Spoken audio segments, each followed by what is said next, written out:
Morning, Eddie. Morning. Firstly, I want to ask you about Lloyd Kelly, who last night, completed his move to Juventus on loan with the obligation to buy. Why did you decide to let him leave? Yeah, I don't think it was necessarily. I get the question, but I don't think it was necessarily, my decision to let him leave. I think it's very reluctant from our side because Lloyd, a player that had just recently signed, and we believed in him and his qualities. Slightly frustrating for him that he hadn't played more, but in part really due to the form of the other players around him.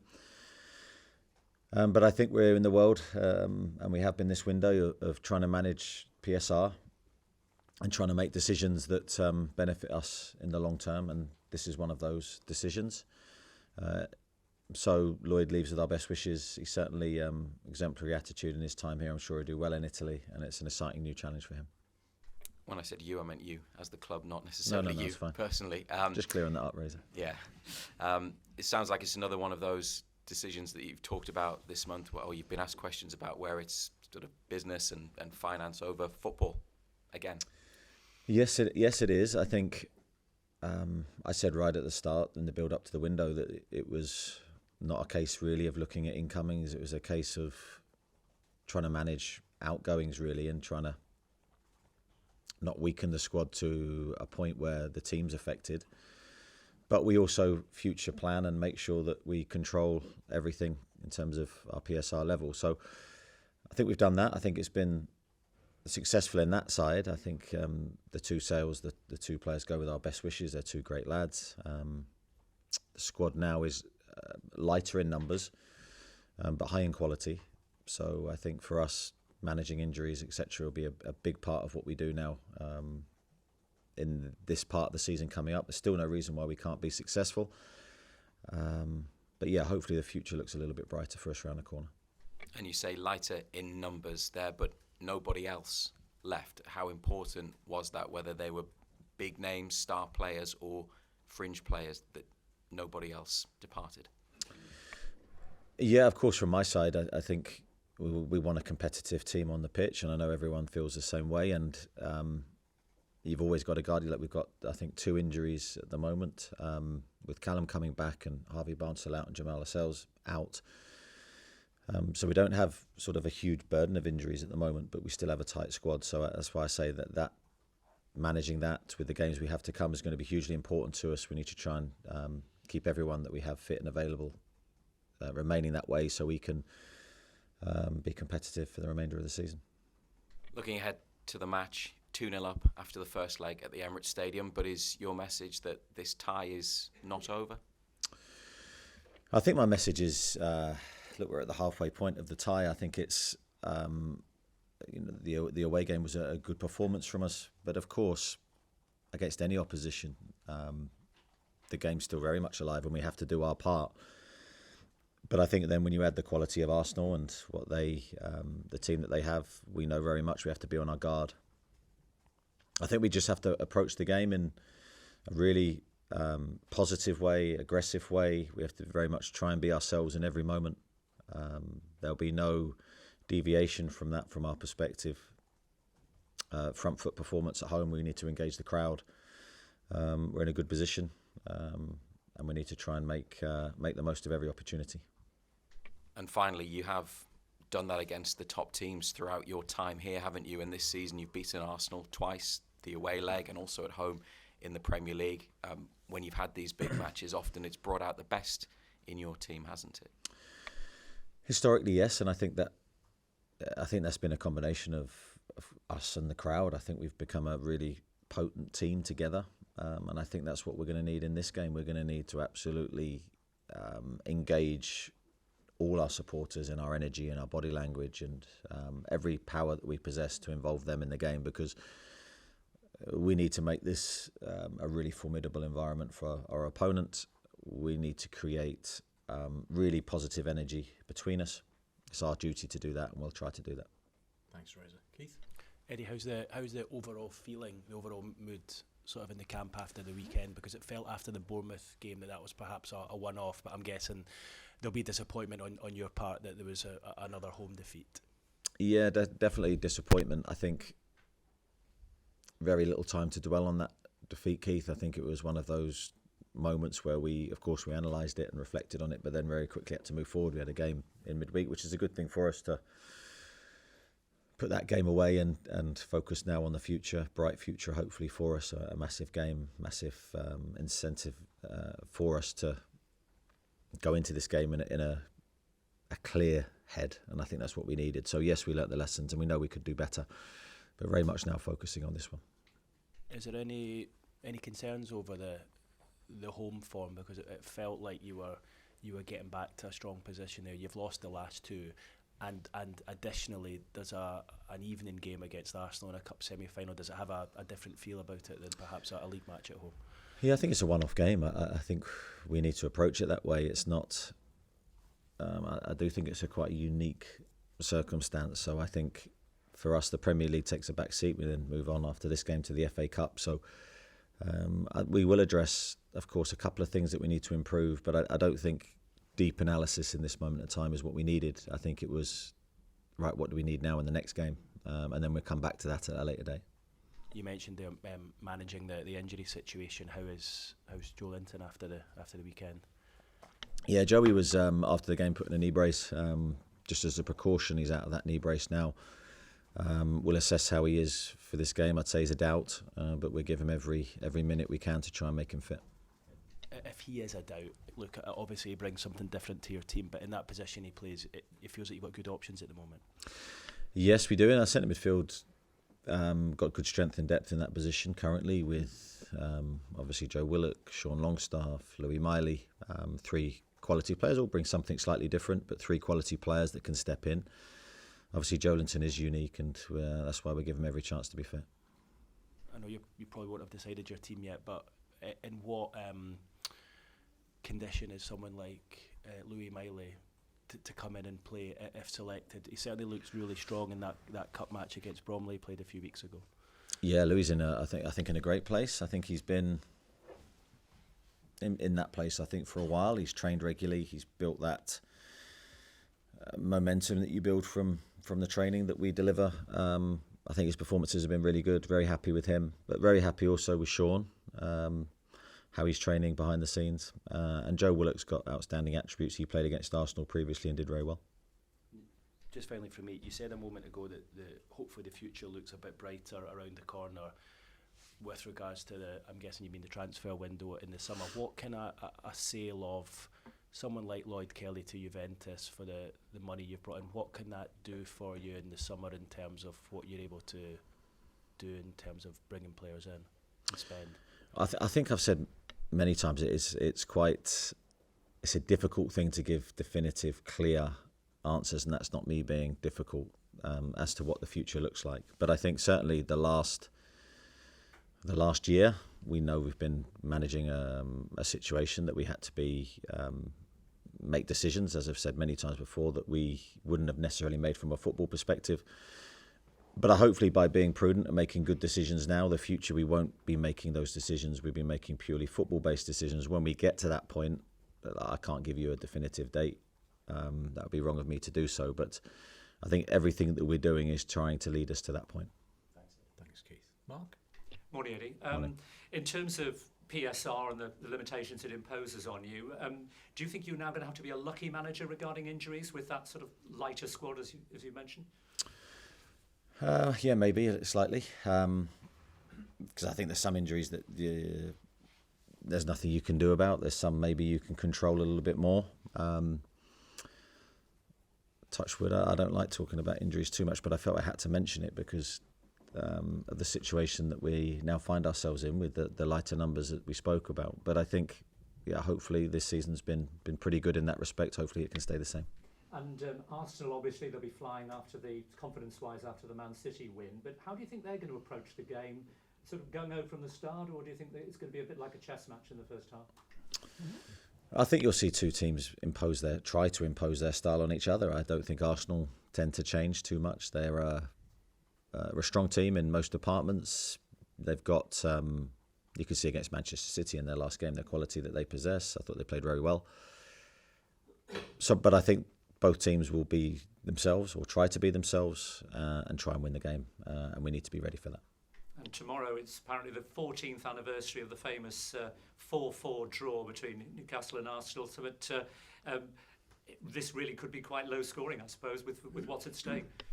Well, who knows? That's the beauty of football. So you never know. You can prepare a game, you can plan a game in your head, and then the reality can sometimes look totally different. But we need to be ready and adaptable for whatever the game brings. We need to bring our experience to the game as well, I think. Lots of different phases of this game we're going to have to be very good in. The worst aspects of social media were obviously brought back into the spotlight with the comments about Joe Willock. I mean, what advice are you giving your players regarding social media? I mean, staying away from it doesn't solve the problem, but do you think it's not a bad plan with the sort of season entering the difficult phase it is? What, to stay away from it, you mean? Social media, yeah. Yeah, as you say, I think in this day and age it's difficult for players, if that's been their life, to suddenly leave that environment. Certainly from my side, having never entered it, I think it's quite easy to stay away from it, and that works for me. But everyone's different, and I think that we don't want to see those type of comments. I thought Joe handled himself in a brilliant way, I have to say. But I'm sure those comments would have hurt. We hope to eradicate them from the game totally and from social media moving forward. But all you can do is report it and conduct yourself in the right way. That's all you can do. Thanks, Mark. I'll go to Damien, Ian and then George. Eddie, you've been very clear of the impact of PSR and what it's meant over the last few windows, and nobody would argue that there isn't great quality in the squad. But since June last year, you're 4 bodies down on what you were, and by most metrics that has weakened the squad. How frustrating and difficult is that from a coaching point of view when you're trying to build a team? Yeah, I think that there's challenges. There's challenges to every situation you'll find yourself in as a coach. Whether you're buying players, whether you're selling players, each has its positives and each has its negatives. I've spoken many times, I think, the challenges that sort of the last few windows has given us, and I think we need to always try and navigate away from the problems and try and find a different place to control our thoughts, really, because these things can sometimes act as a strength for you, and I think that's very much how I'm trying to pull the group together, have real unity in smaller numbers, and we keep fighting in every phase, and sometimes that unity can be really, really powerful. So I don't think it's ideal. We'd love to have brought new energy into the group. That's being very honest, but that wasn't to be our world in this window. So we have to make the best of the situation. Just looking at the game, many of your players went through the excitement of the semi-final 2 years ago, the disappointment of the final after that. How useful is that experience in what you've got ahead of you tomorrow? Yeah, I think it is useful. I think we can draw on those experiences that we had in the semi-final against Southampton. It wasn't simple. I thought we played well actually in both games, but it wasn't a simple passage. There's certain hurdles we had to navigate in that game. Of course, the final was a different experience, but I think we can still look back to it and can help us in these moments. We had the Champions League campaign as well. All those experiences you go through. So I do think the group has got the armoury to deal with different moments that can happen. We've got a lot of experience in the team, players who've played in big games, and hopefully we can utilise that if we need to. Thanks, Damien. Ian? Morning, Eddie. Morning. You mentioned how yourselves and the supporters are a very potent team together. But if my own family and friends have anything to go by, there's an awful lot of nerves ahead of the game within the fan base. And that could transmit itself, understandably, in the early stages. How do you ensure that if there is anxiety in the stands, it doesn't spill over onto the team? Well, we certainly don't want your family anxious. So if they need a phone call from me, then... No, I think the supporters and everyone connected with Newcastle, I'm sure there'll be a range of emotions we're all feeling. But I think you have to channel those thoughts. And what I've tried to do with the players is channel those thoughts into excitement. These are the games we want to be involved in. I don't think we want to look at it any other way. What an opportunity for us. And I'm not talking about necessarily the scoreline leading into the game, just the game itself. It's a game we're going to try and win. And I think that's our best way to attack the game. just look at it purely as a one-game opportunity to get to a cup final. When you won the first leg 2-0, there was a kind of a feeling that would be very, very difficult for any away side to come to St James's Park and win. Since then, of course, Bournemouth have beaten you by 3 clear goals. Can, in a strange sort of way, that game act as to help you in that you know that if you are below your best against a very good side, then they can thump you on home soil? That's one way of putting it. I think you have to use any experience. So yeah, the Bournemouth game, the Fulham game, I think they were useful reminders for us. Not that I need it. The level is so high, and one mistake can cost you in a game. So we're going to have to be really diligent. We're going to have to be very good on the small details, as we always say. I'm talking set plays here, really important part of the game. Every part of the game, we're going to have to be on top of our game, which we weren't in those respective defeats that you mentioned. Useful reminders for us, but this is a new game, and we have to be very positive going into it. Thanks, Ian. George, Craig, and then Lee Ryder. Morning, Eddie. Morning. The cliche is that 2-0 is the most dangerous lead in football. Do you agree with that cliche? And how has the lead informed your messages to the players, your preparations, your approach to the game, if at all? Yeah, I mean, that's probably a conversation for another time, because I think you could go in depth on that. I think the 2-0 scoreline in itself, would we want to be in this position? Yes. Is it a dangerous scoreline? Well, it's only dangerous if you don't perform. So for me, the message is we have to perform, and we have to be ourselves, and we have to be all the good things about Newcastle when we're playing well. That's the challenge, and I think if we are, then hopefully everything else takes care of itself. So focusing too much on the scoreline and the dynamics of that, I don't think is healthy for the brain. So just think a clear head. Let's attack the game in our way. And then the other side of it is that Arsenal away did feel kind of very clinical. Same about the quarter-final. You've answered questions about this before. There was no dressing room victory photo at Arsenal. Draining emotion from this cup run feels like it's been something that's been a very deliberate policy. How have you gone about doing that, and why is it important? Well, I think sometimes you can build the game up unhealthily. What we've tried to do this season is approach every game in the same way. Every game's important. Every game is, it's a bit of a cliche at this stage, but a cup final for us. We talk pre-season training games. We don't want to see a big change of emotion or big change in attitude towards any game. When you're representing a club like Newcastle, I think you have to understand the enormity of every match and take pride in everything that you're trying to do to try and win that game. That's what we've tried to do, and we won't change that approach now. So yes, we know the magnitude of the game, but we have to approach it in the same way that we have for every other game this season. Thank you. We'll go to Lee, Dominic, and then Louise Taylor. Oh, sorry, Craig. Sorry, Craig. Morning, Eddie. We spoke last week about the sale of Miguel Almiron putting you the right side of PSR and then it being a necessity.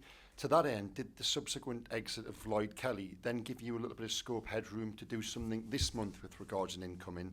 And if so, was a decision then it had to be taken not to do that? No, that didn't give us any positive headroom to bring a player in. We knew from the off with this month we weren't in the incoming market. It was about controlling some sales that navigated us out of a problem. So that's where we were the whole month, and it never changed. And just quickly on Callum, is he going to be back tomorrow? Callum Wilson. There's a chance. So we've got another important training day today. Let's get through training before we make a decision on him. Thank you. We'll go to Lee, Dominic, and Louise. Eddie, on the whole situation in general, what happened yesterday, are you frustrated that you weren't able to bring a player in this month?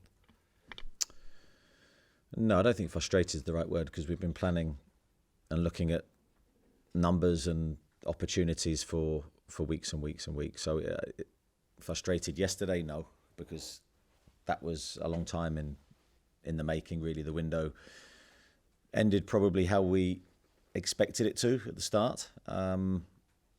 So no, different emotions for me. I think overall an element of frustration that we haven't taken the squad forward in a positive way, because I think that's everyone's aim and ambition when you go into a transfer window, but not sort of frustrated yesterday on the day, if that makes sense. It's more of an overall feeling that we're very keen to try and take the team forward and progress and try and improve and get better.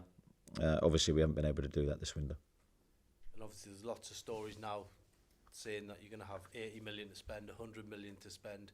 You're saying that there's no set figure in that, you know, you're going to have to build long-term PSR-wise. That feels like the answer, unless they change the rules, of course. It'd be nice if they could. But I think for us, no, that there's no set figure. I know people have said all sorts of things, war chests and all that. Yeah, it doesn't quite work like that. I think we're still in a position where, of course, we communicate and discuss what's going to happen in the next window, but that's not now for a few months. Just on the game, obviously the fans are going to have the scarves with them. They're going to try and create an environment for the team. On the other hand, Arsenal will also be looking for that early goal as well. How do you look at the strategy in a game where you are 2-0 up and both teams could do with an early goal? Yeah, but I think we've probably had mixed success with that this season in terms of our starts to games. I think we've had some very good in our recent run of wins. I thought we were starting the game really, really well and back to the levels that we maybe were in our Champions League season. A couple of times this season we've been frustrating where we haven't started in the right way. Start to this game is going to be really, really important, as it is to any game. We need to set the right intention. We need to set the right body language for everyone to connect with who's coming to watch us. I think if we can do that with the qualities we have, that will help us a lot. Dom? Morning, Eddie. Just on the Lloyd Kelly transfer, just how did it come about from your perspective? Because he was obviously on the pitch on Saturday, and then an hour later, that story sort of broke, and it all happened very quickly from there. Yeah, probably similar to how it broke to everybody else. Hearing things through the correct channels that there's an interest in Lloyd and it's getting to the levels that the club will listen to. Obviously, regarding Saturday, I was treating Lloyd like I would any other player and trying to make the best decision to help us in the game. And Sven Botman's return from injury, Matt Targett's return, the former Dan Burn, Lewis Hall. Does that make the loss of Lloyd Kelly more palatable, even if you were reluctant to lose him? Yeah, I think our defensive strength, I think it's an area of the squad that's, touch wood at the moment, pretty good. Obviously, we have Jamal Lascelles still working his way back to fitness. He's still going to be a few weeks behind where we are currently. But yes, I think that that strength and depth will help us. Obviously, we have a couple of left-sided centre-halves that you've mentioned there that are really strong and playing well. But obviously, it takes away a little bit of our depth and leaves us stretched if we get any injuries. Okay, we'll go to Louise, Martin and then Luke. Hi, Louise. Have you had conversations with the ownership in Saudi Arabia, direct conversations explaining the whole PSR situation and the strategy for this window? And if so, does that explain why you're very measured, why you're not throwing your toys out of the pram, which many managers in your situation in this context could be? No, I haven't had direct conversations with them. That's for other people to do, and obviously I speak to people directly involved when I need to. I think if you did react like that in the modern world, then I don't think your managerial reign would last too long, because you've got to work with the club in every moment. There's no point me working alone for my own objectives. The club has to act in a certain way currently with the financial climate. This isn't the club's issue or the owner's issue. This is the rules and regulations we're trying to comply with. So I've got to work on behalf of the football club in all moments, good and bad. And that's what I'm trying to do. And finally, 2-0 is a stereotype dangerous lead. Has the psychologist been involved, or will he be involved in talking to the players about handling it? No, I don't necessarily think that will happen. I think, but definitely my messages and the coach's messages really important to try and mould and shape our attitude to the game. And that's the key thing. I think sometimes you can over-egg these things. I think the players know what we need to do. We need to perform well, we need to play well, and we need to try and win the game. Thank you. Martin? Morning, Eddie. It's difficult to isolate it, but where do you rank that Arsenal first leg victory amongst your best results here? Yeah, I answer this question a lot, Martin. You realise I don't sit at home trying to rank these things. I've got better things to do. Yeah, I don't tend to do that, believe it or not. It was a good performance. I was pleased with it, especially at a ground that we haven't done particularly well at. So that was a nice feeling. But it counts for nothing because now you go into this game and you start all over again, really. And I think that's important that we try to have that mentality. And there is a sense of nervousness around the city. How is your mood and how important is the crowd? My mood's good. I'm recovered from the weekend's game, which was hugely disappointing, and always takes me a while to recover from defeats because I like to absorb the feeling. I like to then analyse and try and figure out what went wrong and why it went wrong, and then try and put it right. I've always gone through the same process. But I think then when you come out the other side of that, you look forward to this game and you think it's probably a great game for us to come out of that defeat, planning and preparing this exciting opportunity. And that nervousness that you describe, obviously I'm not aware of or open to. But I think those nerves should quickly, hopefully, for everybody connected with Newcastle, turn to excitement and what could be. And I encourage that to be the case. So in last one, you seem to be touching there upon the unity that can happen when a club has a difficult moment, like selling players, not buying players. Are you unexpectedly going back to some of the techniques in the early days from Bournemouth here?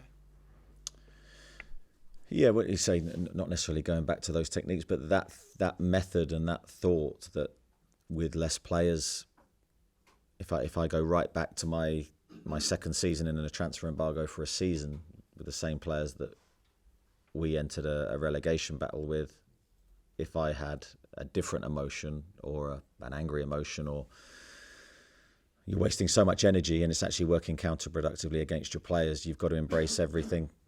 Your situation, you've got to embrace it, and you've got to try and figure out how to get the best out of it. So that's not changed. That method for me is the best thing. Whatever situation you're in, try and make the best. Okay, a few to go. We'll go Luke, Kieran and Dom. There's been talks of nerves and apprehension and things like that, but what Newcastle as a football club have waited a long time to be in these situations, to be in cup semi-finals. This is surely one of the great occasions to be a Newcastle United manager and a Newcastle United player. Yeah, absolutely, and I think that's what I was trying to get across in my answer to Martin. I think nerves and excitement, they're closely linked to each other as emotions, and I think you have to try and focus on that side, the positive side, much more than the sort of the negative side. And I understand the brain can go in different directions, but I think ultimately when you look at this game and you go, we're in a cup semi-final, what a great opportunity we've got, and that's if it's 0-0. So forget any talk of a lead, it's 0-0. What a great opportunity for us at home to attack the game and try and embrace everything that we're facing and do our best, and that's what we're going to try and do. Is this also a game for your star names to prove once again, because they have done it, that they are big time players, big game players who can, define these great moments, these historical moments? Yeah, I think it's a case for all the players, not just the big name players that you mentioned. It's a case for everyone that enters the pitch to show they can rise to that occasion, that they can leave a legacy on the pitch, that they can do something in a moment that everyone talks about for years and years. What a great position to be in. For all this stuff, just finally, loss of form, all that sort of stuff comes up. You've won 10 out of 12. You're actually in a pretty good place, aren't you? Yeah, I think always with these things, it depends how you look at it, what your viewpoint is. If your viewpoint's negative, you'll look at 2 losses out of 3 in the league. If your viewpoint's positive, you'll go 10 out of 12. So it all depends what angle you're coming from. Thank you. Okay, just a moment left. Can we go, Kieran, just single questions, and then Dominic, please. Morning. Newcastle traditionally not been great sellers. Do you think trading has to be the way forward now? Trading is probably the most important short-term way without a new stadium and all the other things that we've discussed many times. Trading takes on huge importance. I'm not going to go on the history of Newcastle's trading, but just in the last few windows, it's not been clear and easy for us to navigate our way through this situation. So yeah, we're trying our best to comply with the rules. Thanks, Kieran. Dom Shaw. Heidi, just one. When will the club get clarity as to how they can approach the summer window? Well, I'm sure when the dust has settled from this, there'll be a way forward, and I'm sure we'll have discussions in the coming weeks.